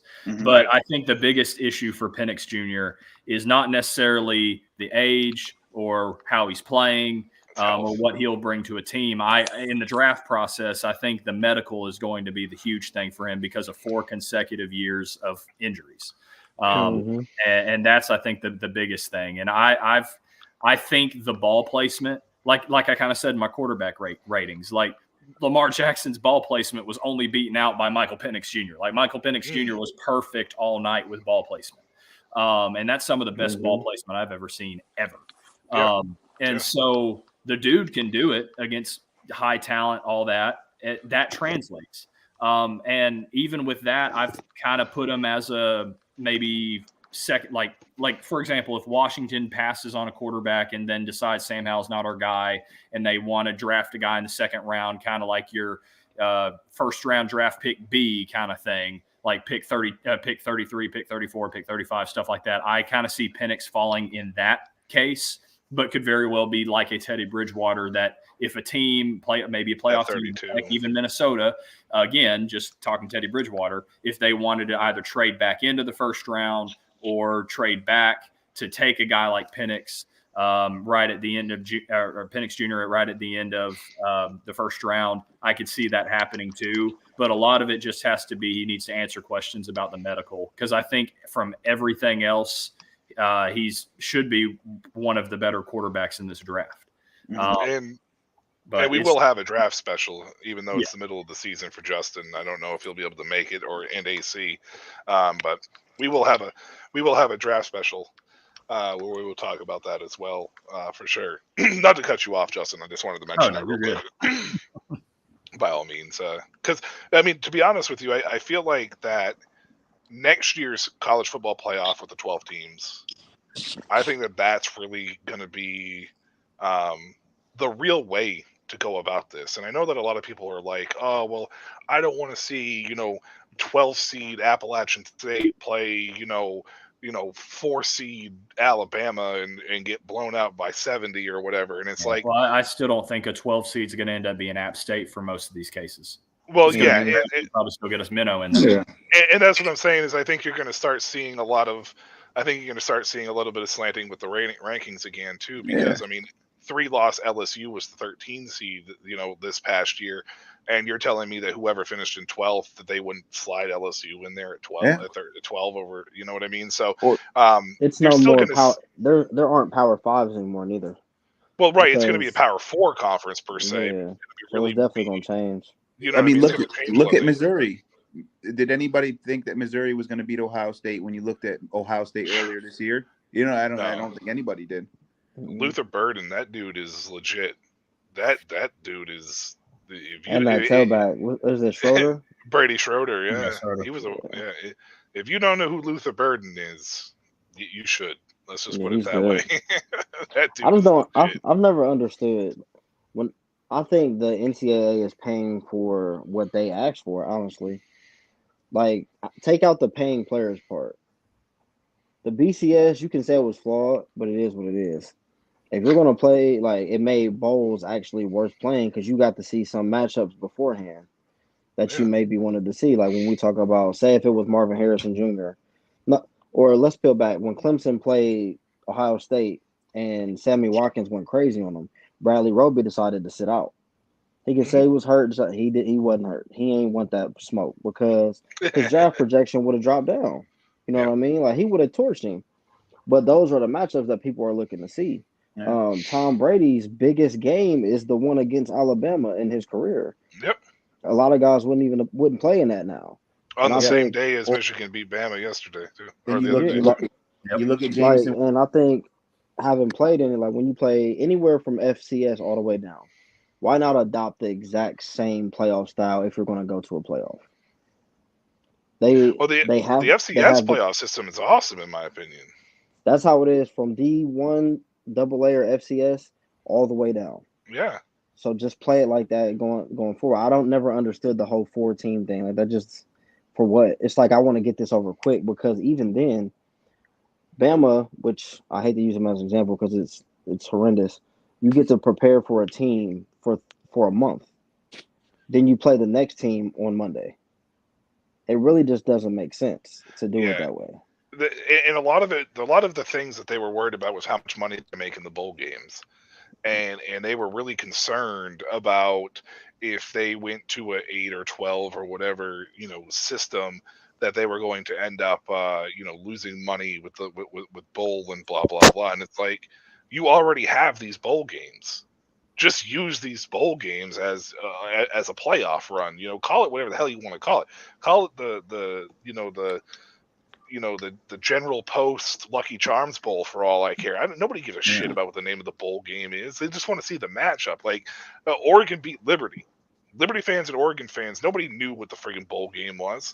Florida State, Georgia, the only reason why we knew it's the Orange Bowl is because it's a New Year's Eve bowl or whatever the hell they want to call it. Like, nobody really actually gives a shit about that, though. Nobody cared about the Oranges. No, not since Like, not since they stopped rotating which one was the national championship. Mhm. Back in the day, it was the Big Ten played the Pac-10 in the In Rose the Bowl. Rose Bowl, yeah. Unless that team was going up for the national championship, and then it changed. So, I mean, but yeah, they lost all their luster. You know what I mean? They don't mean anything. It's just a namesake anymore in a popular stadium. That's really it. Yeah. Yeah, like Duke won like the Hellman's Mayo Bowl. Like, nobody I saw the Pop-Tart Bowl, and I was like, what happened? I was like, yeah. what I mean, hey, Cheez-It Bowl and Pop-Tarts Bowl, elite mascots. I'm just saying that. Hey, no, You know what I mean? Like, nobody actually cares about the bowl names. Just go ahead and just throw it out there. And if you want to label it a bowl game, label it a bowl game. Like, Bad Boy Mowers Gasparilla Bowl. There you go. Yeah, the Gasparilla Bowl. Like, I mean, you How do put you 6 guys- and 6 teams. There was a 5 and 7 team this year because a couple there 6 was- and 6 teams. quality wins. It was A two couple 6 6 and 6 teams. teams. I guess according to what I heard, a couple 6 and 6 teams actually declined going to a couple games, a couple bowl games, which is weird. That, and I think there was a Like- couple 6 and 6 teams that didn't have enough quality D1 wins. Right, yeah. Because you're only allowed They 2 didn't qualify. FCS wins to count, and they only count for 1. So if you play 3, like that's how I think Army wasn't in a bowl game or something like that. Yeah. Oh, speaking of which, too, James Madison got spanked by Air Force, but go Air Force. But I was a proponent of. I know I was talking to you about it, Mike, earlier. Yeah. I thought James Madison was kind of getting not getting a fair end of the deal, but maybe they're just still not ready, and that's what the rule is all about. Like, you have to transition.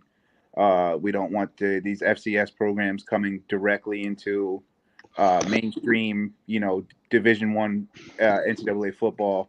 And I mean, they can be successful, but I do understand what you were saying and what the ruling is. It makes a lot of sense. But yeah, it's more just, I think, a protection of what the NCAA wants for the FBS programs and what the FBS wants for the integrity of the sport as well. Like, if you take like an FCS school that just wants to move up, and they move up and they end up in Kennesaw State after going 3-9 in FCS. Right, like. Love you, Kennesaw State, but no. Yeah, you move up like that, and then you happen to catch a conference, the conference you join that are on a down year, right? Mm-hmm. And you go and win 8 games, and they put you in a bowl game against a team that's 6 and 6, that's from a bigger school, and you get blown out 96-5. Like, like you hurt the program as a whole with that. Now, I don't think it matters as much per se anymore because the bowl games have kind of generally not really meant as much lately. But I still think for those particular schools, you need to have that prestige and the integrity of the program not be put on blast because they are in a transition phase. Like, yeah, okay, cool. You won your conference, or you were, second in your conference, and you did all that, but is your conference really worthy of going against a Clemson, or is it really worthy of going against even like a North Carolina per se, or Yeah. you could go even further and say like a Missouri, you know what I mean? So I understand why the rule is in place. It's just the transition period. You just got to give everybody it's equal across the board. Give everybody that transition period and let them recruit properly and get into the flow of how things are done before just throwing them to the wolves. Yeah. Mm-hmm. I think that Air Force was ranked. They were top Yeah, 20. Air Force. I think that maybe they would have been better off, like James Madison, maybe better off playing like Rice or Tulsa. You know what I mean? Like, and no disrespect to Rice or Tulsa, Or Liberty. Let them yeah, play Liberty. or Look, Shane late to the party yet again. Oh, yeah. Shane, you're late to the party yet again. So I guess I need to run through my top 5 quarterbacks list again real quick here. Okay, I got you, Shane. Hold on. Let me pull my notes back up. We were talking college football. All right, Look at number this. 5, your old boy, Derek Carr. Number 4, Joe Flacco. Number 3, Brock Purdy. 2, Jordan Love. 1, you already know. Yeah, Lamar. I mean, like, I can't imagine you don't have Lamar at 1. Like, you got to be off your rocker if you have anything else. Yeah. But Shane, thank you for joining and watching. Even though you're 3 hours late yet again. What do you guys feel about well, one, I do just to add my MVP, comment. yeah. I think they're cheapening football, regardless of like the it being financially driven. We're taking away the competitive nature of it. Like You talking about the bowl season? the bowl season completely. Just football, period. The way that they're doing things, everything is financially driven. Like Well, guys sitting yeah. out of games, like there's so much. Like that's why even when we talk about like the draft, there's so much like prerequisite stuff to even get there. You know what I mean? Part of it started with the bowl game to see, like, we only get to see certain guys, like, say, Roma Doomsday. We only get to see him on the top stage because they're in the playoffs. So now we have a better grasp of just his big playability during big games that actually matter. You know what I mean? And most of these players are missing the East-West game, right? Mm-hmm. Yeah, they're sitting out of the Shrine Bowl. They're sitting out of the Senior Bowl. They're sitting out of all of that. And I think a lot of that also is though. I think it's a strategic part though. Like, as much as it sucks for us, and it doesn't mean as much now with the NIL deal because it gives players a chance to still make money if they get hurt. But it still can cost these guys huge paydays. Like playing in like Jordan Travis, for instance. Blew out his ankle and missed the rest of the year for Florida State in a meaningless game. It was against an FCS school, right? So now Jordan Travis's stock, kind of gets, hurt. And a lot of people in these bowl games, they feel like if they're not playing for a playoff or a national championship, it's kind of the same thing. Like, do I really want to go play in the Cheez-It Bowl and risk where I'm projected to be, pick 21 to 29? Do I want to risk going out there and blowing an Achilles tendon in a game that doesn't friggin' matter, or get hurt severe and then drop from 21 to 29 to the third round and get lost in the shuffle somewhere? Yeah. But that at the end of the day still, I think, comes program by program basis, because it's going to have to be your top of the line echelon programs that are expected to go play for a national championship. Like Georgia State, for example. Georgia State makes a bowl game. Every player is going to play in that regardless of draft capital or not, because that's probably the biggest game they'll ever play. Right, for sure. Or you have Jameson Williams, who tore his ACL and wanting to play in that national championship game, or you had Tua. I think Tua was before the bowl game season, and they were blowing out somebody. And I think Saban. I remember I was mad at Saban at first, and then I went back and looked, and I think they said Saban was telling Tua to come out, and Tua was like, begging him to keep playing or whatever. And then look what happened. You know what I mean? That's like what was his name from Friday Night Lights? Boogie. Boogie Miles. Yeah, Boogie Miles. Like Yeah. take him out, coach. You know what I mean? Like you got to take him out. But yeah, I don't. But that's what I mean. Like we encourage guys in a thought process of like the stuff we talk about on a weekly basis with the NFL teams. Some of these boxes need to be checked against top tier talent for guys that get drafted, and then they end up being bust because you didn't get to see them play the top tier talent. They just balled against Liberty or somebody like that. You know what I'm saying? Coastal Carolina, schools like that. But then when they got to the biggest stage, like Jameson Williams still went top 10. Why? Because he was balling on the biggest stage, regardless of his injury. You can't prevent injury from happening, but you shy guys away from the competitive nature of the sport. The best players want to play against the best guys. Well, That's what and that's what I think is happening. There was a game, I don't know if you guys remember. Do you remember what the Capital One Bowl between Florida and Michigan? You remember that? You remember that game? The next season, Florida won a national championship. Yeah. Oh, yeah. All of those guys, like that was a banger game. And Florida ended up losing. But how many guys sealed the deal in terms of their draft status in that game? Because of that, I mean, Florida was you know what I mean? And it's just the Capital One Bowl. It wasn't even, it wasn't even for anything. It was just a bowl. Yeah. It was like the fifth place SEC school. But I also think a lot of that back then, though, was the projections for a lot of these guys weren't sent out as early either. Like, for instance, like Luther Burden, we talked about him, right? He played in his bowl game, but he's not eligible for the NFL draft this year. So he doesn't have a grade on him right now. So Missouri, the last 2 years, have made the bowl games. He's played in both bowl games. So next year, if they win 7, 8, 9 games, is he really going to be able to play? Does he really want to play in that game unless he's inside the top 12 to getting a chance for a national championship? You know what I mean? Like, is he really going to want to play in the Mayo Bowl? You know, like that's where it kind of comes down to it. Is it feels like, yes, it's making people shy away from the competitive nature of the sport, but it's also saying, here's a payday for me for a future for my career. I don't really want to risk that on a major injury. Yeah, you can't stop injuries. Like, injuries can happen at any given point in time.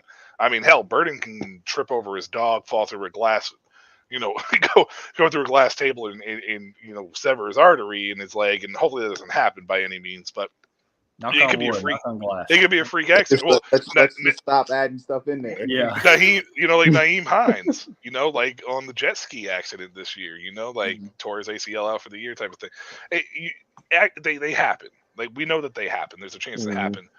But if it's an unnecessary risk, I don't see a point in making it, because if there's anything that the NFL draft has shown us, is if you're in the top 3 rounds, as long as you don't get lost in the shuffle or you don't end up in a poorly managed area, you are going to get an opportunity and chance at some point in time to really kind of show your worth. If you're in round 4, 5, 6, 7, yeah, go play.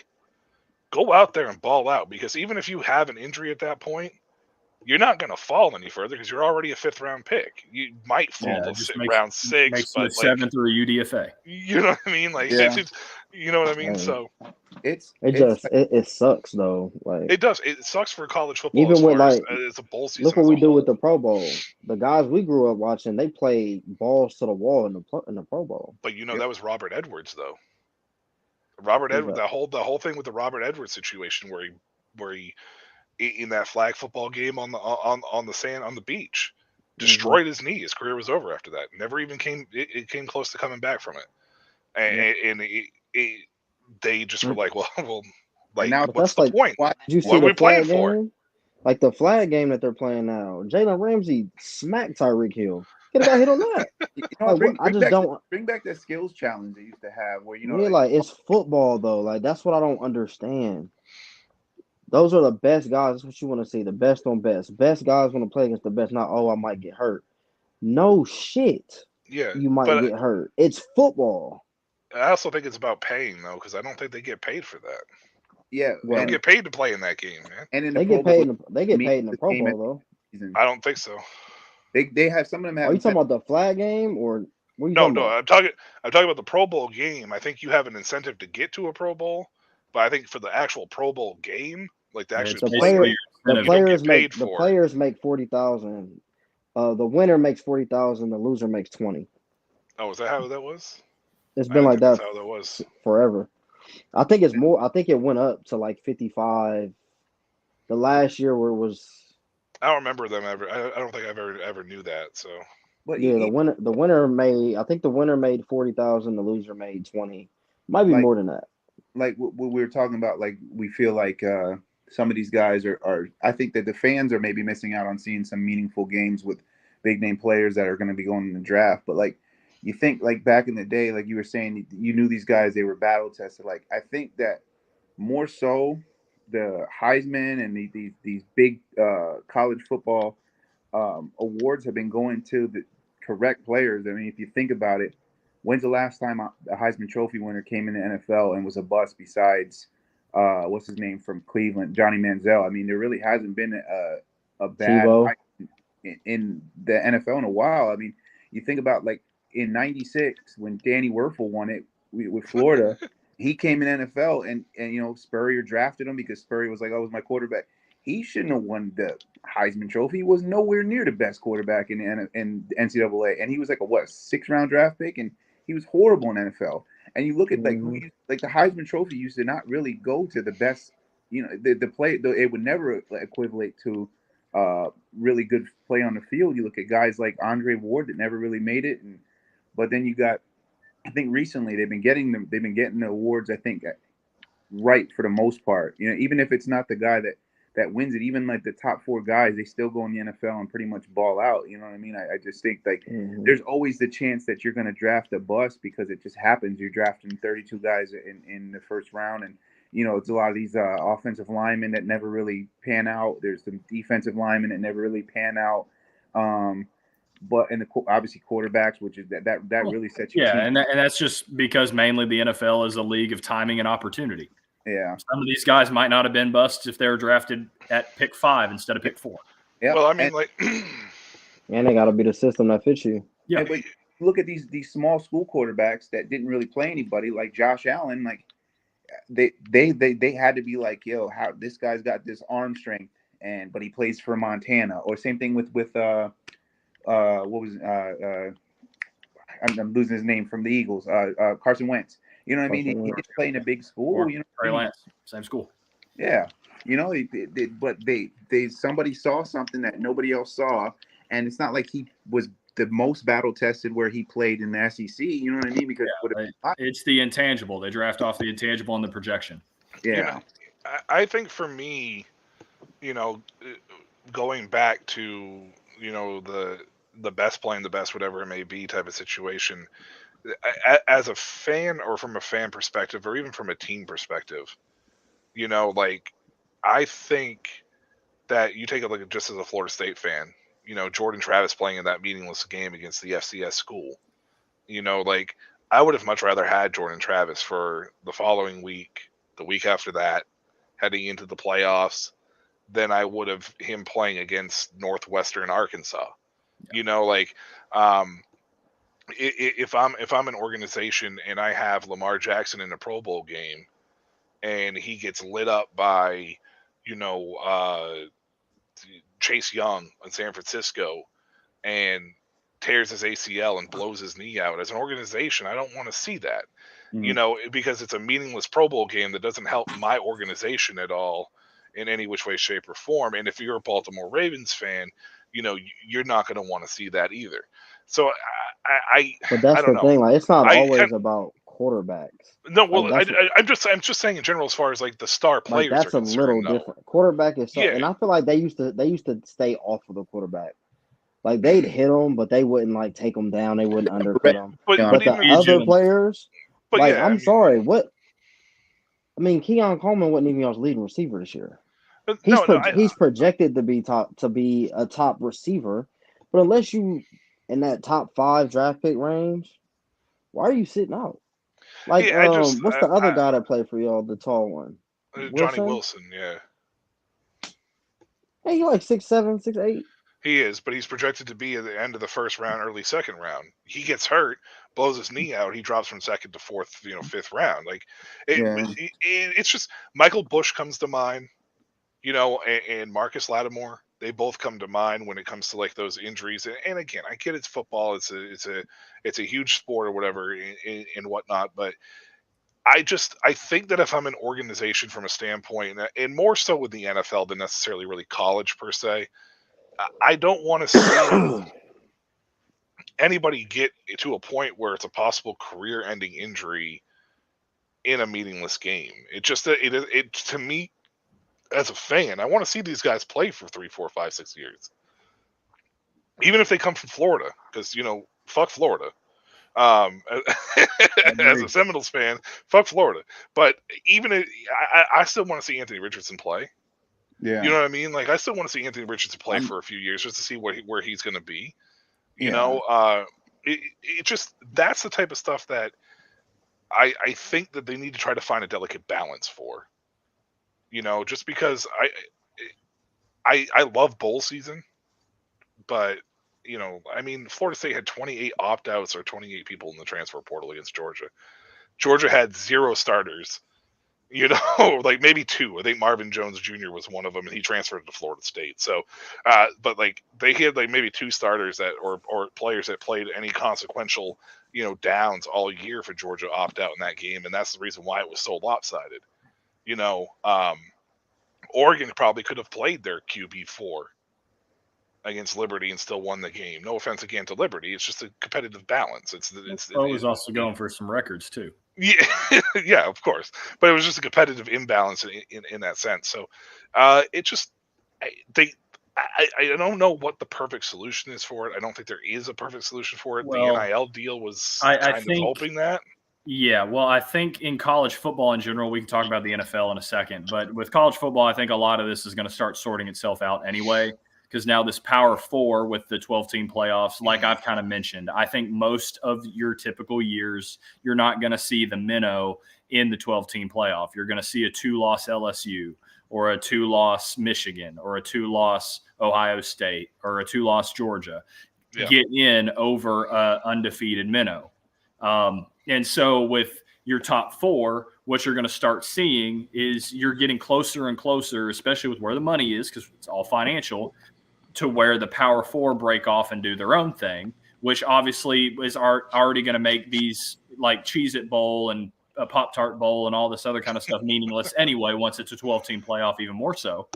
And so I honestly feel like we're getting to the point where like you're going to see a very vast split, and it's going to be the Power 4 do this, and then it's even going to go back to scheduling. So obviously Georgia plays UT Martin, Florida State plays Southern. Like you're going to stop seeing these big school versus little school games just for like a bye week. Like I feel like you're going to start seeing in non-conference, you're going to see Georgia play Clemson, Alabama play Florida State, or Alabama play Miami. I feel like you're going to start seeing more of those because now you can afford 2 losses. You can afford 3 losses and still get in, especially if it's against a talent like that, which obviously hurts the smaller school of college football where nobody cared about those bowl games anyway.